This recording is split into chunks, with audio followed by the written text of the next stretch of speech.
Hello and welcome to my presentation on addressing chronic absenteeism in the classroom.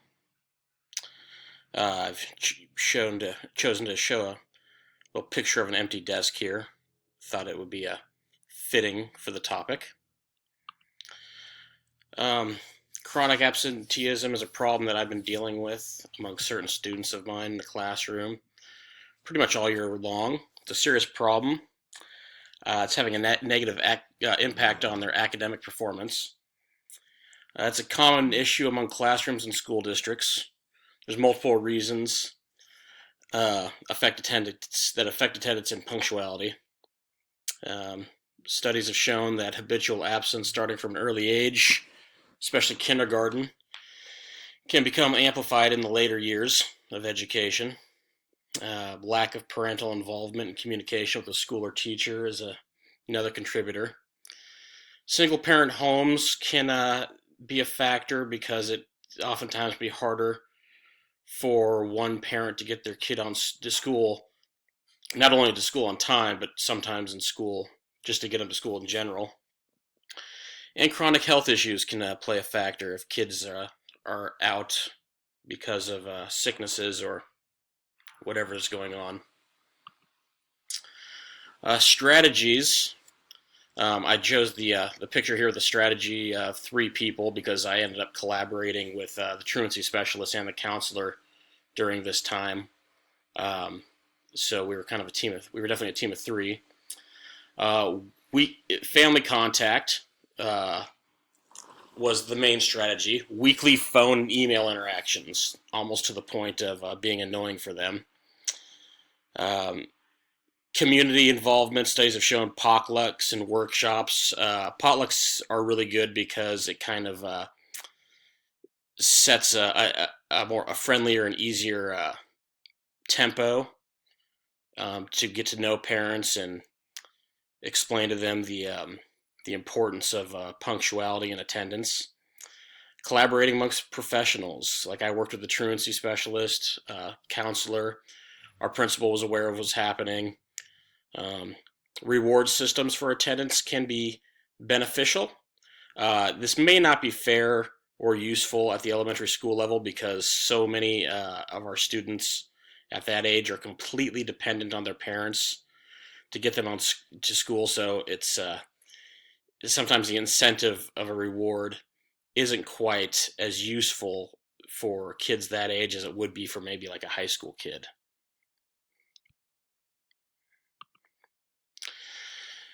Applying strategies. Establishing a two-way channel of communication between parents and teacher is vital. Uh, it has to be back and forth. Um, well, it should be back and forth. It should be back and forth for the most part, just for the sake of communication. Um, I did have one parent who was pretty unresponsive for the most part, but I think due to the nature of some of the messages that I left, I mean, friendly, of course, but um, definitely focusing on why it was imperative that their child was need to be in school. I think that was enough incentive to get them to respond because the student's punctuality um, improved greatly. Make home visits if necessary. I told one parent that I was going to be making a home visit, and attendance improved starting the next day, and stayed improved. You definitely want to make the parents realize that you want to be a partner, not coming across as aggressive or angry. You want to be empathetic to any situations that they might be having. Explain to them that the correlation between strong academic performance and attendance, the more a kid is in school, the better they're going to do. The purpose of this study was to explore specific strategies addressing chronic school absenteeism among 4 of my students at an urban Alaskan school. The questions, what will the results of weekly contact be with parents regarding school attendance? Will an accompanying strategy, including involvement of counselor and truancy specialists concerning absenteeism, be beneficial to improving school attendance? The participants were Sarah, Beth, John, and Michael, all made up names, so to protect identities. I conducted a series of interview questions. Same questions for each student. Do you feel well rested in the morning? What is your favorite subject in school? Have you often felt sick this school year? Do you get excited to come to school? Do your parents ask about homework? Most of my students reported that they felt well rested in the morning, except for one who does have a medical condition and takes medicine at night. The student complained that often woke drowsy even after a full night of sleep. Favorite subjects in schools range from math to social studies to recess. Sickness, yeah, I mean, none of them felt overly sick throughout the school year, but definitely remembered different times of being sick. I mean, they are elementary school aged kids. I can remember being sick more than a few times this year. Getting excited to come to school, the answers kind of range from not really to sometimes. Your parents ask about homework. The majority of them didn't seem to have a lot of emphasis on homework put on them by the parents. And I also don't put a lot of homework on my kids either. I encourage a lot of reading. Emails between myself and parents were oftentimes one-sided, meaning I would send an email and get nothing back. They had to do with the habitual tardiness and how academics were being affected. A few emails gained short responses. Most responses had to do with why the student was absent or about the possibility of picking up homework at the end of the day. Emails between myself and parents were always professional and pleasant when conversation did occur. Phone calls did not resemble the picture I chose. I just thought it was a fun picture. They are also oftentimes one-sided, meaning oftentimes the parents would not pick up the phone or return messages. When phone calls did happen, they were always pleasant and professional. Face-to-face meetings did happen. Some of them happened during parent-teacher conferences, and others happened at other times.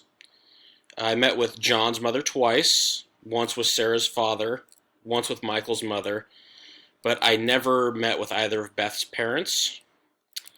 The face-to-face meetings that I did have were friendly and beneficial. It's really it's amazing how much of a difference a 2 to 5 minute face-to-face interaction can be with a parent. It can really make all the difference.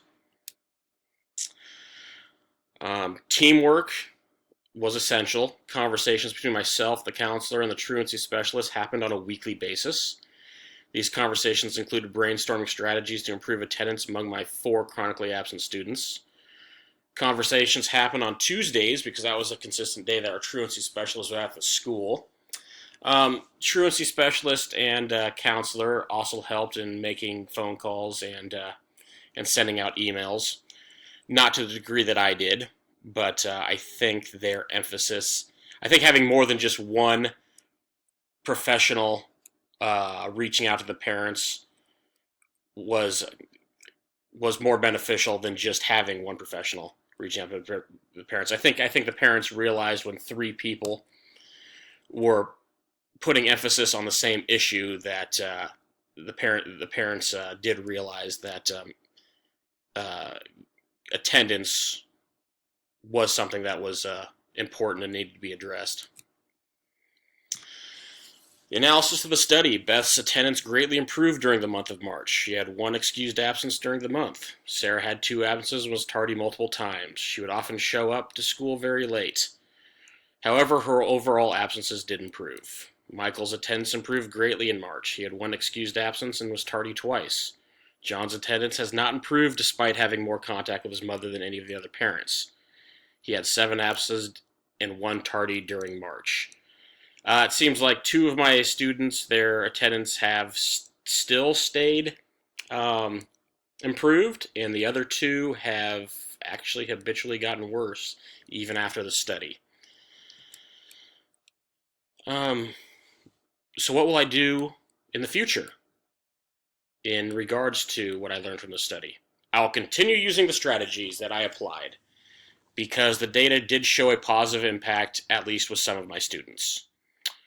And I'll always be brainstorming with colleagues about potential new methods to apply. Thank you.